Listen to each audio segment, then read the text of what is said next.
Salut à tous, c'est Nico pour Stars TCGFR. On se retrouve aujourd'hui pour une vidéo débrief conseil pour les AP ou les scellés du coup du 7.5. Donc j'ai fait 3 ou 4 AP ce week-end. Ça m'a permis de prendre de l'info, j'avais pas trop préparé. Et, et la difficulté est de bien choisir son leader et c'est pas facile du tout pour la simple et bonne raison que je vais du coup passer à la slide suivante. Donc le scellé au 7.5, quelles sont les particularités? On va tous forcément avoir une base à 28 ou à 25 pour générer la force. Et donc pour générer la force, il faut avoir des unités force qui vont taper pour générer la force. Le problème, c'est qu'il y a très peu de cost 1 et 2 dans ce 7.5 et encore moins qui ont la force. Et encore moins qui sont forts. Parce que maintenant, je vous ai mis la liste donc des drops 1 et 2 qui permettent de générer la force. Donc j'ai rajouté l'acolyte qui n'est pas force, mais qui a l'effet la force avec vous en attaquant, donc ça revient à peu près au même. Caris, c'est très fort, ok, de 4 pour 2 génère la force, donc on sait qu'on va pouvoir générer la force. Gardien des Wills, ça va mourir avant, si on n'a pas l'initiative, c'est mort. Guerrier de la nuit, c'est pareil. Sage discret, il a protégé, donc c'est bon, on pourra générer la force. Gunji 2-5, on va pouvoir générer la force. Jedi consulaire 1-4, c'est nul, même si on va pouvoir générer la force. 1-3 pour 1, si t'en as 2, d'accord. 1-3 pour 1, si t'en as 2, c'est d'accord. 2-2 pour 2, c'est nul. 2-3 génère la force, c'est bon, j'ai généré la force. 1-4 embuscade force, ok, je vais pouvoir générer la force, mais c'est un body qui reste assez faible. Kylo 2-3 qui génère la force avec son effet quand tu mets une amélioration dessus.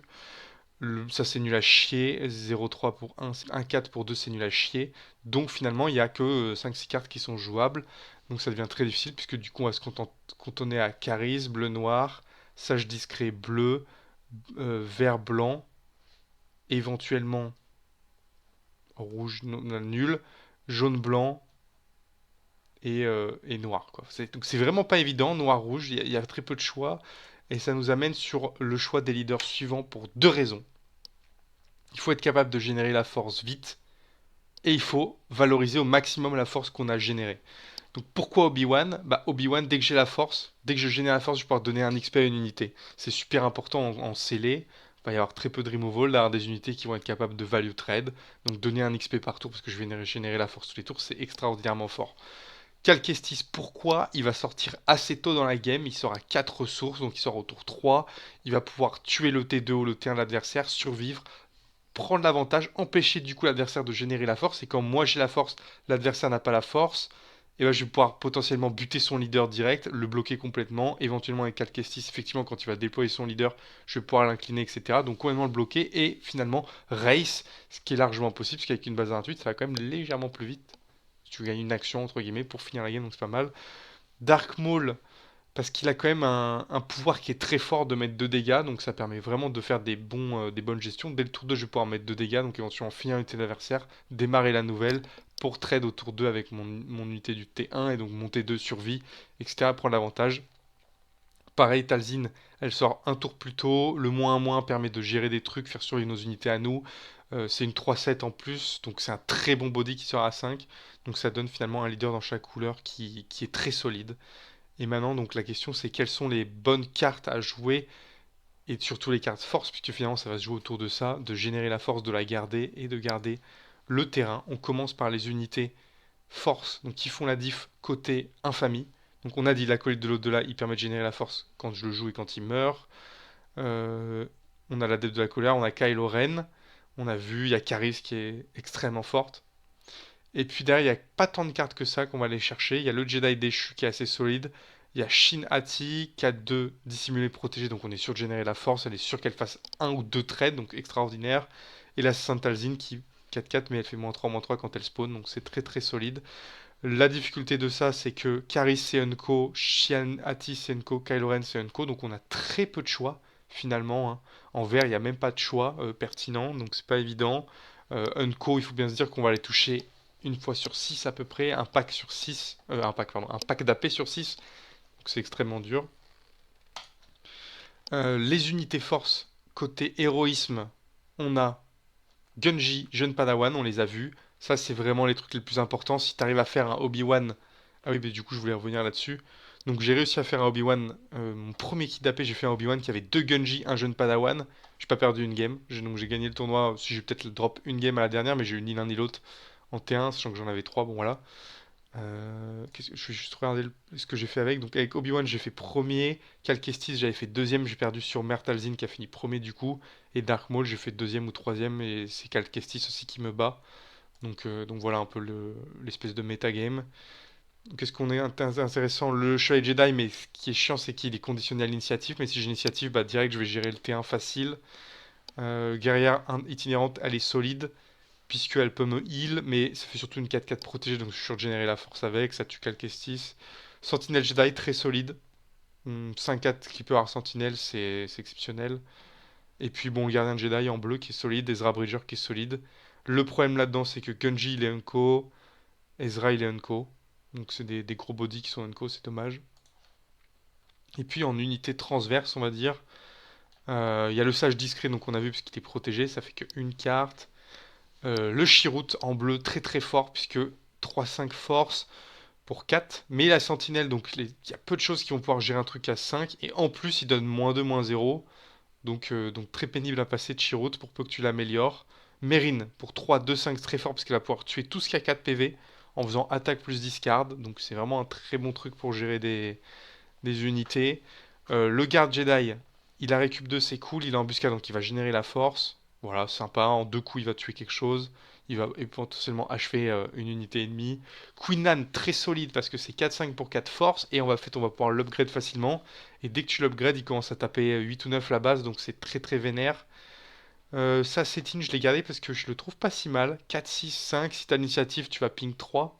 Donc ça permet éventuellement d'avoir, avec Maul, de finir des trucs. Et puis j'aime bien aussi le Sage du Vent de la vie, puisqu'il a Raid 2 quand une unité ennemie est inclinée. Pour une fois de plus, il y a très peu de choses qui tuent des bodies à 5. Donc les gens vont pas forcément bien le gérer, mais il va taper à 5, donc il va mettre beaucoup de pression sur l'adversaire. Voilà, j'ai fait une vidéo assez brève, hein. C'est vraiment les grands éléments, c'est ça, les cartes qui sont vraiment fortes, les leaders qui sont forts. Et puis c'est tout, il n'y a pas d'autres slides, je pense. Non. On va se retrouver du coup pour ouvrir toutes les récompenses que j'ai obtenues lors de ces AP. Ça fait un max de boosters. A tout de suite pour l'ouverture. Allez, on est parti donc pour voir un peu débriefer les récompenses et ouvrir les différents boosters qu'on a obtenus dans les AP là, de ce petit week-end. Donc 4 AP. On commence par le légendaire qu'on a eu dans les packs. On a eu Qui-Gon Jinn qui nous a fait gagner avec l'Obi-Wan jaune, hein. Il a vraiment carré plusieurs games. Suprématie qu'on n'a pas joué. Toujours par deux qu'on n'a pas joué non plus. Le Marchion Ro qui était très utile, soit dans le Boba Rouge, soit dans le 5ème cercle, très utile. Voilà, carte sympa. Grand Inquisiteur pareil, qui était dans le même deck, rouge-noir. Donc c'est les 5 légendaires qu'on a eu sur 4 AP, donc ça fait un petit ratio, mais il y a encore une légendaire qui arrive, donc 6 sur 24 boosters, c'est clairement les statistiques. Donc dans l'ombre, en hyper foil, j'ai mis les hyper foil parce que pense que je considère ça comme des hits, quoi, des bons loots à avoir. Le garde du temple Jedi, très bonne carte en scellé, je pense, hein, le fait qu'il ait embuscade et force, ça génère la force. Puis le petit récup 2 qui sert bien, parce que c'est une méta assez agressive finalement. Le but c'est vraiment de prendre la base d'assaut. Et donc le truc cool, c'est la petite Leia Hyperspace là qu'on a drop cet après-midi. Vraiment stylé, en vrai, le artwork est vraiment cool. Donc ça fait plaisir. Et puis pour finir, cette petite beauté là, le comme je l'avais prévu, hyper foil. Donc une rare hyper foil, bah voilà, c'est une rare comme son indique, mais du coup en hyper foil, c'est vraiment un booster sur 30 d'avoir une hyper foil. Et donc bah, celle-là en particulier, je peux même avoir une cinquantaine de rares, bah c'est vraiment dur à avoir. On a un max de boosters à ouvrir. Donc là, je sais pas combien il y a de weekly. J'ai compté 17 weekly du set 5. Et je sais pas compter les boosters. 4, 4, 12 boosters du set 4. Donc on a de quoi se régaler. Mais il me semble avoir perdu 2 boosters. Du coup, d'ailleurs, ça m'étonne. Je pensais en avoir compté 14. On commence. Alors, quel est le gros hit des boosters là, weekly? C'est Yoda légendaire. Il me semble que c'est la seule légendaire du truc. Comme il y avait le Han au 7-4, bah là ce sera Yoda. Donc on espère avoir du Yoda. Et donc je sais pas trop combien il y a de cartes en tout. En tout cas on découvre avec un combattant doctriné. Et notre première folle sera l'acolyte de l'au-delà. Qui est méga stylé de ouf par rapport à la carte de base en fait. C'est trop bien. On va les sliver les foils quand même je pense. Ce serait le minimum. Donc je mets les petites sleeves par là. Et puis on espère avoir de la lège, de la showcase dans les boosters qui nous attendent, dans les boosters normaux on va dire. Pour commencer à compléter ce playset. Alors, une Chinati, très très bien. Et les artworks sont vraiment stylés là, j'aime bien. Le Lot 4, voilà, bah il est cool aussi, hein, je sais pas. Ok, on commence avec Refoil. Bah, c'est stylé de malade. Alors, elle a une grosse tronche, mais néanmoins, bah voilà, c'est cool, l'art est stylé. Il y a peut-être une quarantaine encore de cartes Weekly Play. Donc, vu qu'il y a maintenant une folle garantie par booster, ça va un petit peu plus vite pour les avoir. Donc, je pense pas que ce soit des choses qui vont spécialement coter, mais bon, sur le long terme, si le jeu prend et qu'il y a beaucoup de collectionneurs, bah voilà. Fais-le ou ne le fais pas. Alors, faut que je sente, c'est mon gros problème. Quand je regarde comme ça, très bien. Fais-le ou ne le fais pas. Très belle carte. Et le lot 4 en foil.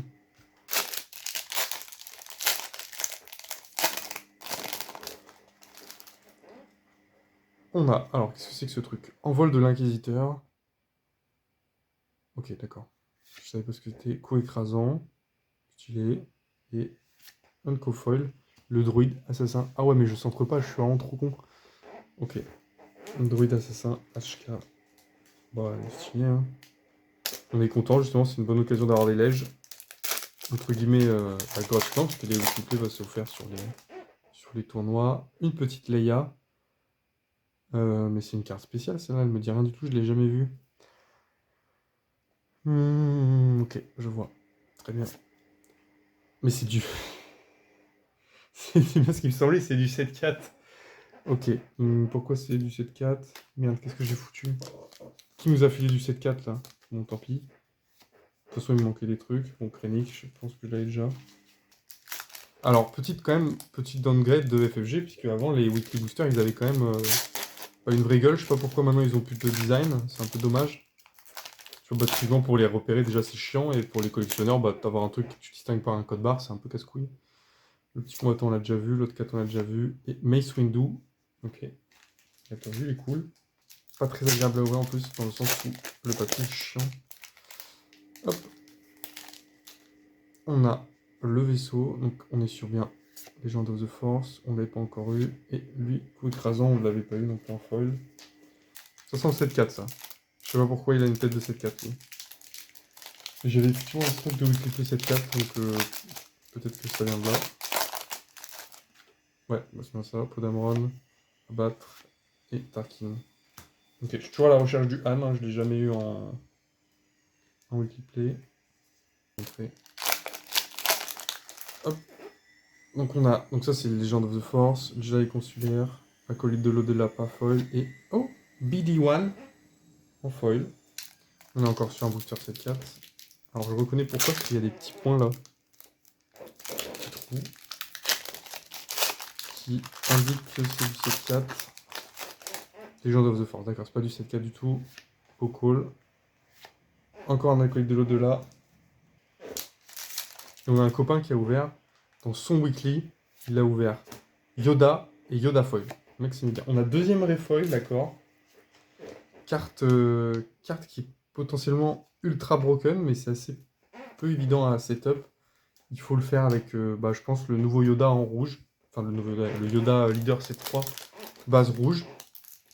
Donc tu vas remettre au-dessus de ton deck et puis piocher, donc tu vas pouvoir tuer des trucs. 2 dégâts une base et 2 dégâts à unité, c'est quand même astro broken, donc c'est quelque chose à faire. On est sur du 7-4, avec un faucon, abattre, General Hux, en foil, Kitera, Eric Wing. Oui, oui, oui, oui, oui. Le Han Solo légendaire en foil, ça c'est vraiment stylé. Voilà, bah carrément cool, puisque c'est The Drop du 7-4. Donc c'est parfait. Je l'avais pas encore eu, bah voilà. C'est chaud. Encore du 7-4 avec Pod Dameron et Brut Onyx de l'escadron.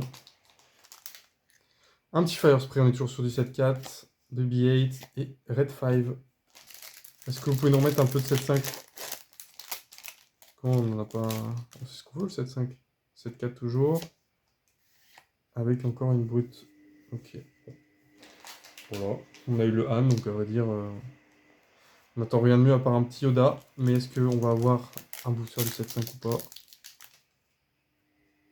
BB-8. Et Red 5 encore. Beaucoup de doubles, bah c'est pas grave, ça se tradera avec les copains. Qu'est-ce que ça donne niveau foil? On a vu. Donc Red 5, Brut de l'escadron Onyx, Red 5, Brut de l'escadron encore, Han Solo légendaire, Captain Tarkin, Directeur Krennic, General Hux. Et ensuite sur le 7-5, on a eu Rey Acolyte de l'au-delà, BD1, coup écrasant, Mace Windu, ça glisse trop, Droïde assassin, Blood Cat, encore Rey et encore Acolyte de l'au-delà. Voilà, bah des bien jolies cartes, ma foi, ça fait plaisir. Et maintenant, on va passer sur les boosters classiques en espérant dropper un max de légendaires et puis surtout de Lèche Foil, Hyperspace, Hyperfoil évidemment. Et pourquoi pas une petite showcase, puisque là c'est le temple du jeu, personne n'a eu de showcase, quoi, c'est assez ouf. Avec tous les boosters qui ont été ouverts, c'est quoi, 3 AP, aucune showcase. Les récompenses, aucune showcase. Et on commence avec Ahsoka Tano. Voilà, jeune Padawan, Porg, Ermite mystérieux, Ratar, Sabre laser légué, Minoc, Sage discret, Rescapé, Kylo Ren, Stinger Mantis, Rage de vaincre, carte très forte. En scellé en tout cas. Ah la fille, je l'avais pas encore vue. Quand les dégâts sont infligés à votre base, vous pouvez utiliser la force. Dans ce cas, sont les dégâts de votre base, très bien. Et un Darth Tyrannus, très cool, donc carte spéciale. Ça évite d'avoir à ouvrir les packs de démarrage. On a un petit Obi-Wan Hyperspace, une base Hyperspace, des Porgs. On fait pencher la balance. Les Calisand Troopers, Philax chargeant, Éclair du Magistrat, encore un Minoc, un F de foot, pardon, Gardien Wills, qu'on avait déjà au 7-1, petit garde prétorien, Plo Koon, BD1, Canonnière, alors c'est encore mal cut, hein, c'est dommage. Canonnière, la deuxième sœur, alors qu'est-ce qu'elle fait elle? C'est une 3-6 pour 4, vous pouvez défausser 2 cartes de votre deck. Pour chaque 4 forces ainsi révélées, défausser, enfin que tu as défaussé, redresser une ressource, donc ça permet de gagner de la ressource, très bien. Et en hyperfoil, le jeune Padawan, très cool, puisque bah, c'est une carte qui va clairement être jouée, et puis bah, voilà, c'est toujours très beau hein, les hyperfoils. Ça brille de mille feux. Donc un premier hit, on va dire, sur ces boosters récompenses. Un petit Snoke, une cité souterraine, dans l'ombre, la volonté de la force, Vulpex, Marauder Nihil, Idylle du village, Acolyte de l'au-delà, soigner les blessures, Sabre laser d'inquisiteur, Rage déchaîné, Ezra Bridger, très bonne carte, Stinger Mantis, c'est une bonne carte aussi, Canonnière, missile lourde, c'est une moins bonne carte, une base, ok, donc comment on la trigger cette base? Pour obtenir la force, au début de la phase de regroupement, si je contrôle une unité dont les plus restants sont de 4 ou plus, la force est avec moi. Donc bah, en fait, finalement, dès que j'ai une grosse unité, ce qui va assez vite en bleu, mine de rien, bah, je récupère la force au début du tour, donc il faut que l'autre soit un peu obligé de la gérer. L'autre est un peu obligé de la gérer pour éviter que je génère la force, donc c'est pas inintéressant à vrai dire dans du bleu, dans des decks bleus force. Hein. Il y a tout un tas de bonnes unités, notamment Luke. On a une Barriss, la Ville Sainte, Sentinelle Jedi, 5-4 pour 4, qui peut avoir Sentinelle, c'est très très fort. Singe Lézard, le Lot Cat, un petit ermite mystérieux, Chasseur Jedi, Carrière Sœur de la Nuit, Suivre le passage, Willy Wampa, le Drain de l'essence, l'illusion de force, Combattant doctriné, Dirigé par la force, Légendaire, on a le Zucus, très bien, je ne l'avais pas encore. Et ouh, l'Holocron Sith en hyperfoil, donc ça c'est un très très beau drop. Déjà parce qu'elle est extrêmement jolie, et avec les Bridger au fond, hein. C'est bien lui. Là on voit, je sais que vous voyez comme moi, vraiment cool, très très beau drop, très très beau booster, clairement. Et donc le petit Zucus. Donc là finalement à 2 légendaires, on serait... Ah non, il faut 3 légendaires pour être dans les stats, on va dire. Ou au-delà, mais en tout cas le long Croncyte qui fait largement le café sur cette ouverture de booster là. Un petit Calquestis, une petite forteresse, ok, ralentissement de force. Groupe d'assaut de l'escadron blue, vaisseau nubian, c'est pire, donc pour tuer un truc. Carte prétorien, druide sonde, chasseur padawan, vaisseau d'assaut trident, sorcière de brume, Pelimoto. Il fait quoi lui? Un 4 d'un jeu. Il y a beaucoup de drops de nuls quand même dans ce set. Offensive Ataru, ok, pour redresser. Frappe Neiman. Encore la base bleue, dommage. Et oh, légendaire foil, et c'est un sabre laser assemblé. Je sais pas si ce sera joué. En tout cas, une petite lèche foil, c'est très bien. Donc là, on est bien au niveau des stats. Clairement, on est bien. Déjà 2 légendaires. 2 hyperfoils, 2 belles hyperfoils, une petite troisième sœur, une sorcière de Tund, dans l'ombre, perturbation de la force, réfugié du passage, le Lost Loop, le vol défensif de la ruche, Chevalier Jedi, très bien scellé, Spectre éveillé, Jedi consulaire, Ezra Bridge, Aura Singh, Kiadimundi. Ok, donc Adigalia, c'est effectivement une des 2 4 pour 2 de ce set. Et quand l'adversaire journalièrement inflige un dégât à la base de joueur, donc c'est très intéressant comme drop. Et encore une hyperfoil avec entrée en clandestinité. Donc on a fait la moitié de l'ouverture. Et on a déjà très bon drop. Peut-être espérer... non, on espère rien, c'est déjà très cool. Donc évidemment, on n'est jamais au bout de notre surprise sur Star Wars Unlimited. En tout cas, on prend beaucoup plus de plaisir à ouvrir, je trouve, que le 7-4. Peut-être parce que c'est les premiers boosters que j'ouvre. Mais déjà, c'est les persos connus. Donc même les rares, finalement, elles sont un peu plaisantes. Tu vois, tu packs une raid, t'es content. Frégate médicale, vaisseau nubian, éclaireur du magistrat, pire de relique, acolyte de l'au-delà. Donc pour comparer quand même, hein, le design du weekly était quand même vraiment incroyable par rapport à ça. Le chevalier de Rennes, très bien, 4-4 pour 3. Fais-le ou ne le fais pas.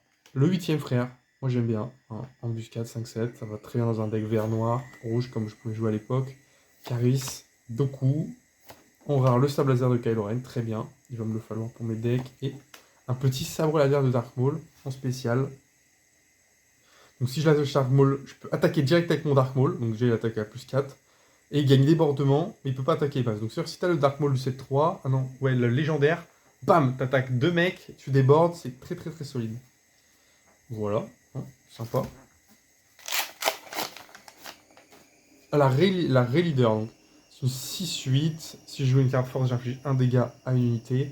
Et quand elle est déployée, je peux défausser votre main et piocher 2 cartes. Donc si j'ai plus de cartes dans la main, je peux déployer Ray et je pioche 2 cartes. Pourquoi pas. Le seul intérêt, c'est qu'elle a un gros body en étant 6-8. L'adepte de la colère, gamine talentueuse, qu'on joue tous en AP puisqu'on n'a jamais de drop 1. Le groupe d'assaut de l'escadron bleu, encore le chevalier de Rennes, le Nexus en chasse, le tourbillon de puissance, les gardiens de Jedi, on en a parlé, c'est une très bonne carte. Aura Singh, alors ça manque d'hyperspace dans le slot Unco quand même. Maskanata, en rare, encore un sable laser de Kylo, pourquoi pas, de toute façon il faut le playset. Encore une hyperfoil, on est déjà à 4 hyperfoils en 8 boosters. Kylo Ren Hyperspace, donc ça c'est vraiment balèze, on va se le prendre direct. On se rend pas compte, mais les leaders rares Hyperspace c'est vraiment rare. Donc il faut vraiment apprécier ce genre de hit. Et l'artwork est cool. Hein. Ok, allez avec Mystérieux, groupe d'assaut de l'escadron bleu, le Sentinelle Jedi, un petit ralentissement de force très cool en Hyperspace, mine de rien, on apprécie. Le 9 de foudre, guerrier sort de la nuit, sabre l'inquisiteur, Willy Wampa, combattant doctriné, Kéhan Beck, vieille Daka, en rare Holocron Jedi, qui permet de soigner une unité alliée, pourquoi pas. Et un petit sabre laser de Yoda Foil, où j'ai tendance à esquiver les rares foils, ça reste assez rare. Je considère ça comme un hit, clairement. 3 boosters restants. C'est pas une showcase, mais c'est une hyperspace derrière.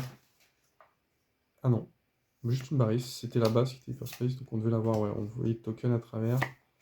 Le Lost Chat, dans l'ombre, à volonté de la force, Cadu. Le bombardier qui est très bien, le gardien Jedi, mystique de la bordure, chasseur Jedi. Offensive Ataru, boussole stellaire, Pelimoto, deuxième sœur encore, on l'a déjà vu, et derrière, encore une fois, la surpuissance. Bon, petit booster tranquille.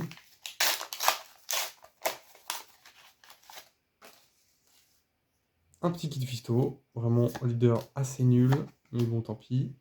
Il a 6 points de vie. Faire pencher la balance dans l'ombre, carrière sur de la nuit, tourbillon de puissance, surpuissance, radar vorace, sabre laser, légué.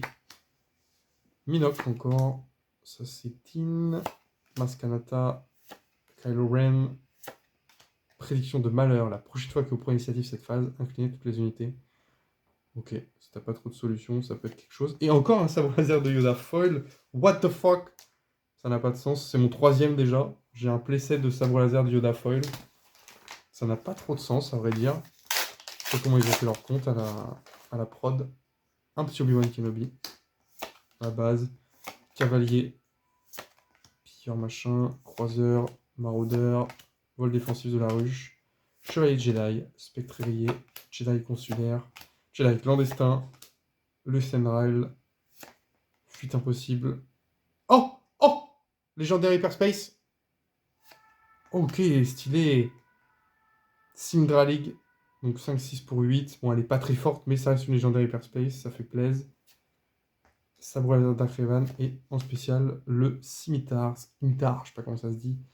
Donc cette unité en magie, elle a +3/+0. Donc très très fort quand tu joues le grand kit du 7-1. Bah écoutez, une ouverture plutôt correcte, j'ai l'impression quand même. Au niveau de ce qu'on a pu avoir. Donc avec 3 légendaires, dont bah, finalement une normale, une foil et une hyperspace. Un petit Kylo Ren hyperspace. 2 sables de Yoda. 4 hyperfoil. C'est très bien. Merci à tous d'avoir regardé cette vidéo. J'espère que la petite ouverture vous a plu. On se dit à très vite pour une prochaine vidéo. Ciao tout le monde.